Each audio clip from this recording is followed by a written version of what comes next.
I'd been living with David on his family's old dairy farm for about 6 months. The property sat on 40 acres of pasture and woods, with the nearest neighbor almost 3 miles down a gravel road. It was a Thursday in late October. We were having dinner on the couch and watching some documentary about deep sea creatures, when suddenly the dogs started barking, that throaty warning they usually saved for coyotes or strangers. David muted the TV, and we sat there listening. The barking continued, focused on the front of the house. I heard boots crunching on gravel outside coming up the long driveway. I got up and looked through the window. Our porch light was on, but the driveway curved behind a row of cedar trees, so I couldn't see who was approaching. The dogs were going crazy now, scratching at the door. David grabbed his phone and pulled up the security camera app. We'd installed 2 cameras after a string of rural break-ins this previous summer. The front camera showed a man walking toward the house. He was tall and wearing a dark jacket and jeans. His hands were in his pockets, and his head was down like he was deep in thought. He stopped about 20 feet from the porch and stood there without looking up or calling out. After maybe 30 seconds, he started walking again and climbed up the steps slowly before stopping in front of the door. I stayed by the window, trying to see his face, but he was standing at an angle where the porch light only caught his profile. David walked to the door but didn't open it. He called through asking if he could help. The man didn't answer right away, but when he did, his voice sounded almost bored. He said he was looking for the Hendersons. David told him nobody by that name lived there. The man asked if he was sure and said it used to be their place. David explained we'd been there for 6 months, but the man neither responded nor made any move to leave. David asked if he needed directions somewhere. The man didn't answer, but we could see him move closer until he was maybe a foot from the door. We watched him put his hand on the doorknob. David immediately told him to step back. The man didn't move at first, then quietly, almost like he was talking to himself, he said he thought he smelled chili. My blood went cold. The kitchen window had been opened earlier for steam. I'd closed it after dinner, but the smell could have drifted out. David's voice got harder, and he told the man he was asking him to leave, right now. The man finally stepped back, but instead of walking down the steps, he moved to the side toward the window where I was standing. I jerked away from the glass. David called 911, and while he was talking to the dispatcher, I pulled up the camera app on my phone. The man was standing at the side of the house now, looking up the second floor windows. The dispatcher said a deputy was on the way, but was 20 minutes out. I kept watching the camera feed. The man walked around the back of the house, disappeared from view, then reappeared on the other side. He was circling the property slowly, like he was looking for something. David grabbed the shotgun from the closet, but didn't load it. He just held it in case. The dogs were still whining and pacing between us and the door. The man came back to the front porch and climbed the steps again. He knocked the same 3 times. David didn't answer. The man tried the doorknob, and it rattled but didn't turn. We'd locked it after the first knock. He tried it again, harder this time, jiggling it like he was testing how secure it was. Then he stopped, stood there for a moment, and walked down the steps. I thought he was leaving, but when I checked the camera, he wasn't heading toward the driveway. He was walking toward the barn where our truck was parked. We kept tools and equipment out there, and the side door didn't lock properly. David called the dispatcher back and told her the man was still on the property. She said the deputy was 10 minutes out. We watched the camera feed as the man disappeared into the barn. He was in there for maybe 2 minutes. When he came back out, he was carrying something long, like a pipe or a piece of wood. He walked back toward the house. David unlocked the door, stepped out onto the porch, and raised the shotgun without pointing it at the man. He told him he had the sheriff on the phone and a loaded gun, and he needed to get off the property now. The man stepped about 15 feet away. He looked at David, then at the gun. He sat down whatever he was carrying, and it clattered against the gravel. Then he turned around and walked down the driveway slowly, at the same pace as when he'd come up. David and I stood on the porch until the deputy arrived. The officer searched the property and found what the man had been carrying. It was a tire iron from our barn. No footprints or tire marks were leading away from the property besides the driveway. Nothing explained how he had gotten there or where he'd gone. The deputy took a report and told us to keep an eye out. That night, David and I didn't sleep. We sat in the living room with every light on, watching the security cameras. Around 3 in the morning, the motion sensor on the front camera triggered. The figure was standing at the end of the driveway, too far away to make out details, but I could see the shape of a person watching the house. David grabbed his phone to call the sheriff again, but by the time they arrived, the figure was gone. We moved out 2 months later. We told people it was for work, for a shorter commute.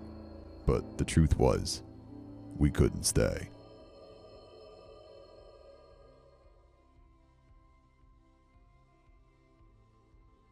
I was supposed to stay at my sister Sarah's cattle farm for 2 nights while she and her husband drove to Denver for their daughter's emergency surgery. It wasn't anything major, and I'd done it before, so I kinda knew the routine stuff. The farm sat about 8 miles outside of town with nothing but pasture and tree lines in every direction. There was only one gravel road in and out. Thankfully, Sarah had recently got security cameras installed after some equipment went missing from a neighbor's property the year before, so I wasn't worried. The first evening went exactly as planned. I fed the cattle around 6, locked the equipment shed, and let Ranger, their German Shepherd, roam the property like he always did. After dinner, I settled on the couch with a book and some country music humming low in the background. The night felt peaceful until suddenly nearly all the cattle started bawling. I checked the clock. It was 15 past midnight. I stood up and looked out the window toward the pasture, but everything was just shadows moving against the fence line. I pulled up the camera feed on my phone. The front pasture was the usual darkness and grass moving in the wind. I flipped through the screens, but everything looked perfect except for Ranger was missing from all the frames. I called for him. He always came when called, but this time he didn't. I called his name over and over, but he still didn't show up.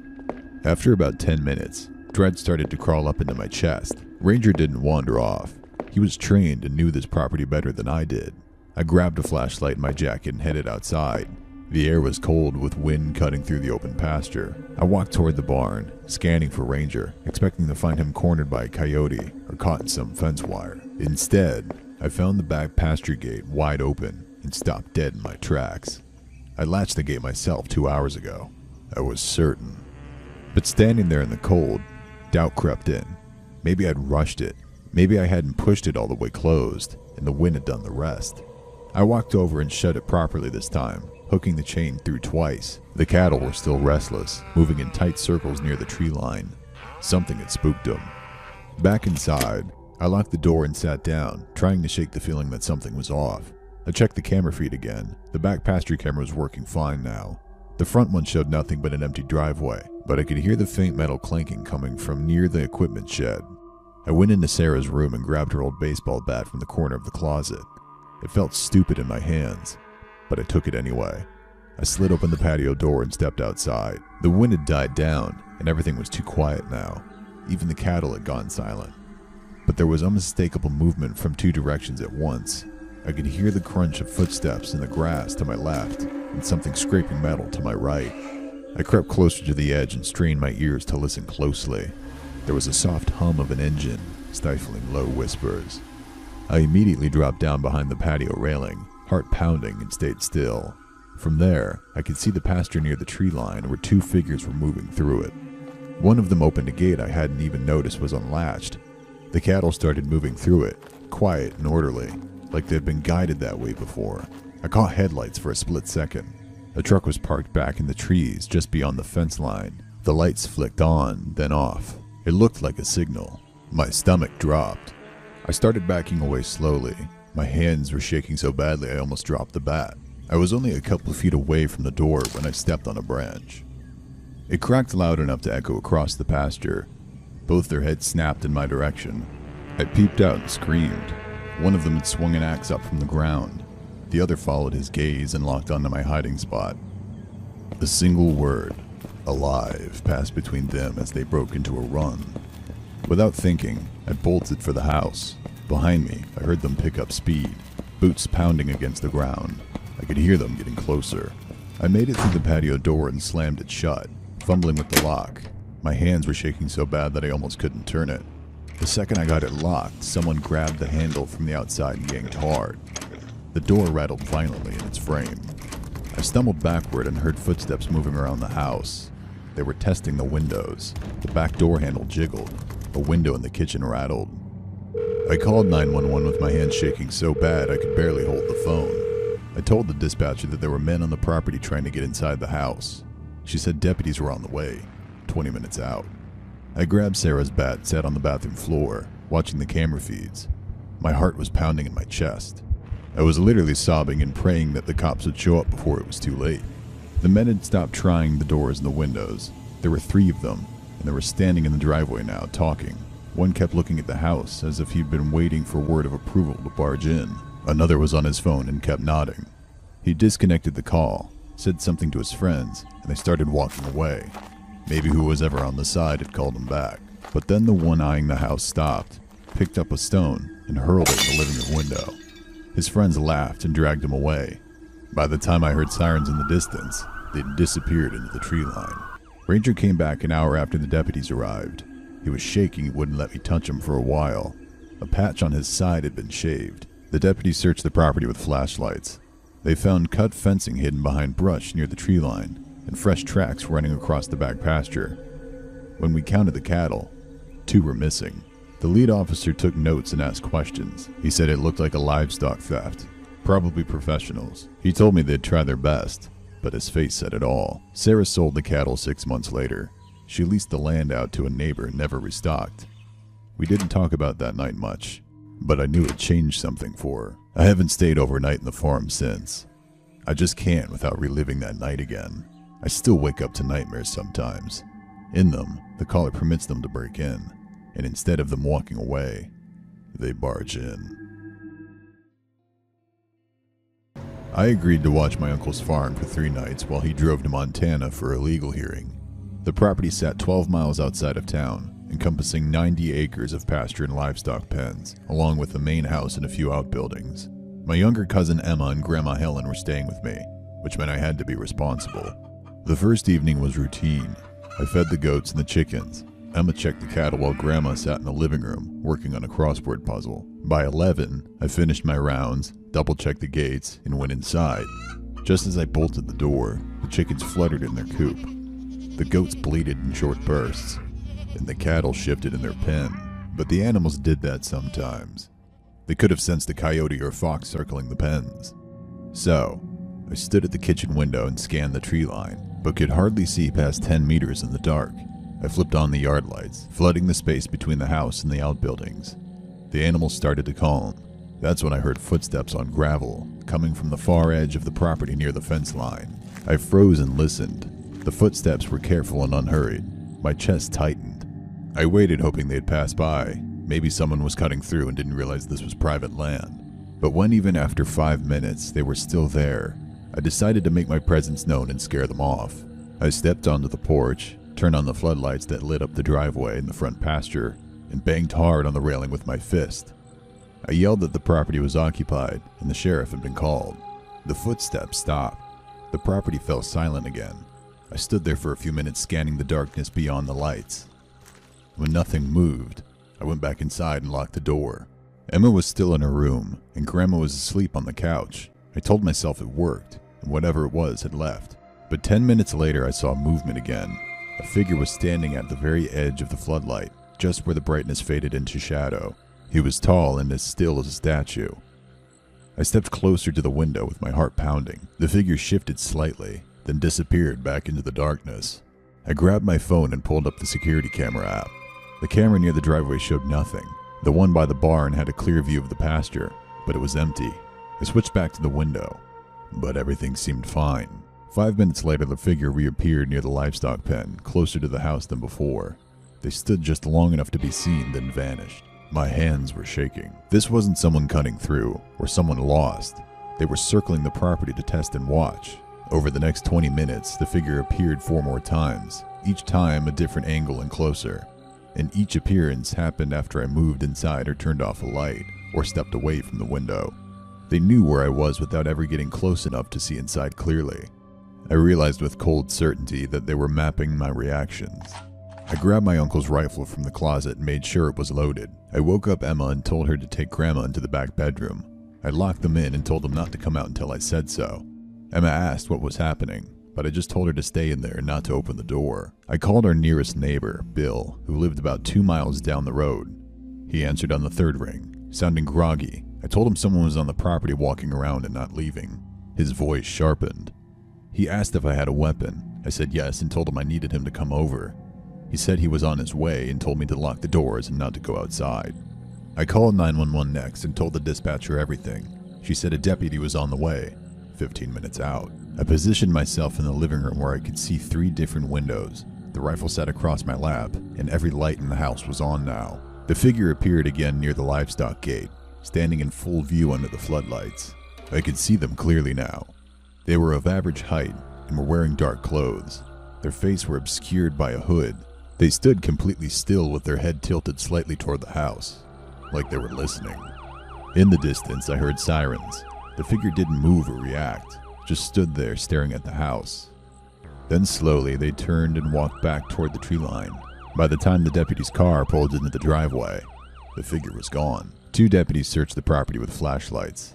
They found multiple sets of footprints in the gravel circling the house, the barn, and the livestock pens. The gate latch to the goat pen had been loosened, but not open. One deputy took photos while the other asked questions I couldn't answer. He asked if they said anything or tried to approach the house. I told him no, they just watched. The deputy exchanged a glance with his partner and said it was probably someone casing the property who saw I was home and decided it wasn't worth it. But that didn't feel right. If they were just casing the place, why'd they make themselves visible?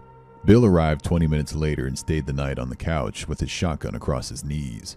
Emma and Grandma didn't sleep. Neither did I. We left the next morning. My uncle came back 2 days early when I told him what happened. He hired private security for the property after he sold most of the livestock within the year. I haven't been back since. What still gives me nightmares isn't the fear that they could have broken in. It's the certainty that my warning didn't scare them away on anything. It confirmed my presence and showed them where I stood, what I'd do, and how long it took me to react if they really broke in. Sophie, Marcus, Jade, and I had traveled to rural France for a wedding photography project that New Year's Eve. The ceremony was held at a chateau about 2 hours outside Lyon. The place was stunning, with limestone walls, ancient shutters, and grounds that stretched into vineyards and forest. The wedding wrapped up by evening. Most guests left for their hotels, but our plans fell apart. The small inn we'd booked canceled on us that afternoon, and by the time we tried finding something else, everything nearby was either fully booked or couldn't accommodate 4 people on short notice. Sophie mentioned the situation to the groom, Lauren, who'd had a few drinks and was feeling generous enough to offer an overnight stay at the chateau. He said we could use the sitting rooms and guest areas on the ground floor, but had to stay out of the east wing on the 2nd floor, specifically the king's room. It was off limits, he explained. Part of the building's history that they preferred to keep undisturbed. Sophie looked it up later and found a local legend about how a French king had been betrayed and murdered in that room centuries ago. Since then, it's remained sealed. The chateau marketed it as a part of the building's historical mystique. To me, it sounded like typical folklore that every old building in Europe claims to have. We thanked Lauren, watched him leave with the last of the staff, and settled in for the night. By 10 o'clock, we had the entire chateau to ourselves. Jade opened a bottle of wine from the cellar as we set up our laptops in the main sitting room to review the wedding photos and let ourselves relax. Midnight came and went. We toasted with champagne Marcus had found in the kitchen. Took some photos on the stone terrace under the stars. By 1 in the morning, Marcus was half asleep on one of the couches. Jade was scrolling through her phone while Sophie and I were sorting memory cards and packing up our gear. Suddenly, a loud, heavy bang echoed from somewhere above us so hard Marcus nearly fell over, while I flinched. Before we could figure anything out, another bang echoed through the building, followed by a dragging sound, like something heavy being pulled across a floor. Sophie pointed out it was coming from upstairs. But the chateau had been empty for hours, and we were supposed to be alone. Jade suggested maybe someone had come back, but there was no car in the driveway.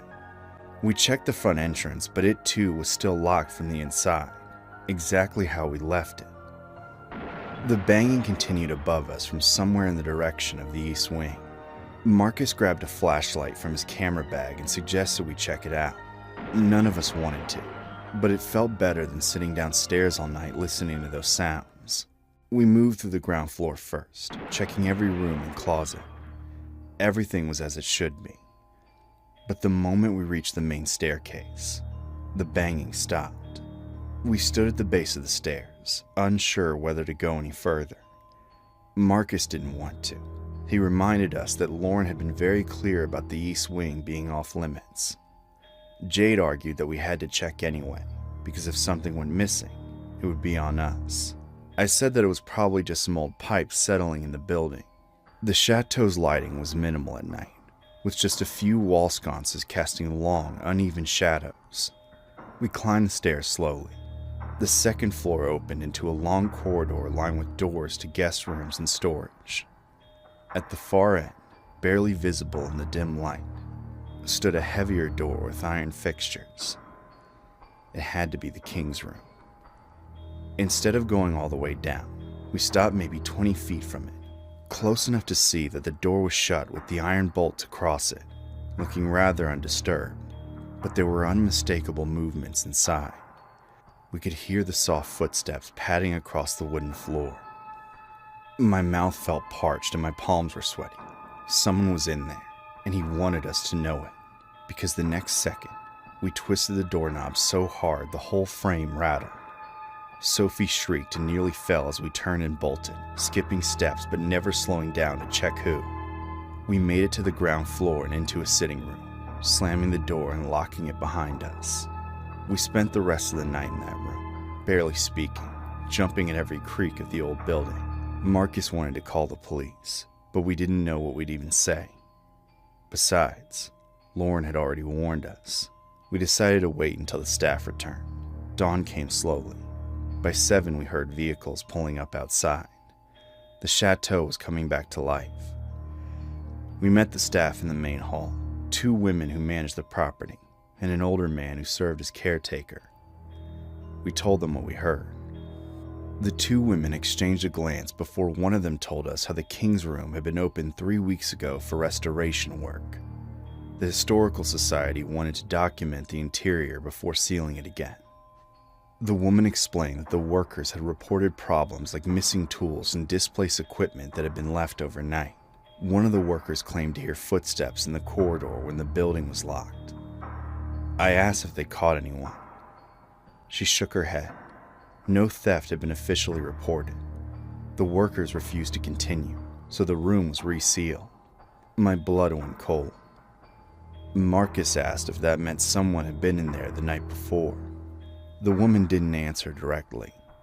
She said they recommended we leave soon, and that they'd be conducting a thorough inspection of the property. We packed our gear in under 10 minutes and left. The chateau staff never called us with updates. We never saw any news reports about an arrest or an intruder being found either. But the lack of knowledge doesn't stop me from reliving the horror every night, and wondering exactly what we had gotten into and escaped. And wondering what exactly we had gotten into and escaped.